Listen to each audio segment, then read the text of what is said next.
او 5 ساله ناوا پرتوکان دا جیان دکتنو نهال شوست پرتوکان لجادا زانکویا موصله پرتوکان فروشیتنو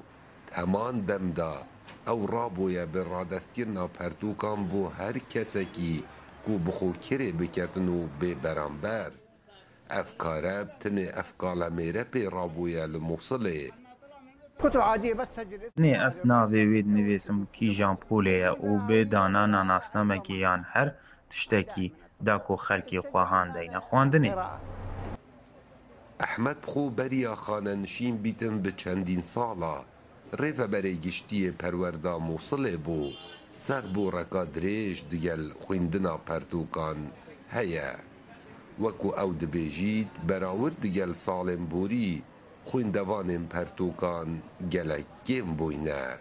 موجود عندنا دراسات عليا الكتاب دما خواندنا بلند هيا پرتوک دی هر مینیتن لی راست خواندوان کیم بوینه لیجبر خواندنا بلند کو پیدوی پرتوکانا وکو جدر پرتوک نابید لی جه داخیا خواندوان کیم بوینه. لروجان هینی خلکی اگجار زور لدورو برن پرتوکین احمدی کوم دبنو زور بیوان خویند کارن زانکوی نه پرتوکان جه احمدی ورد گرنو به برانبر بابونی و کتابانو براستی شتی پروژه زور زور جوانه خود بنشتی که زور زور جوانه که انسان زور زور جوان توانی استفاده لکتابا کم کد و بتای بدم کتابانی کم رو لیرانه هی با شوازی مجانی اتوان بیبخشون با طلبه کن یا خود بار کسی کارزی و هی توانی کتاب خوینه توانه کتاب شتی که انسان زور باشه توانی استفاده لیبکه وکو موبایل نیه موبایل توانی لروجه که چند ساعت توانی بکاری بینی بالام هیچ استفاده چی لی نکید.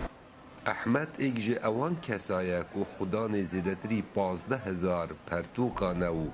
بابت و ناوروکن جدا جدا بخوود گیرن آرمان جاویه سرکی اوه که وکو جاران خویندوان پرتوکان دناوا کومالگه دا زیده ببن. کاو عمر دنگ امریکا موصل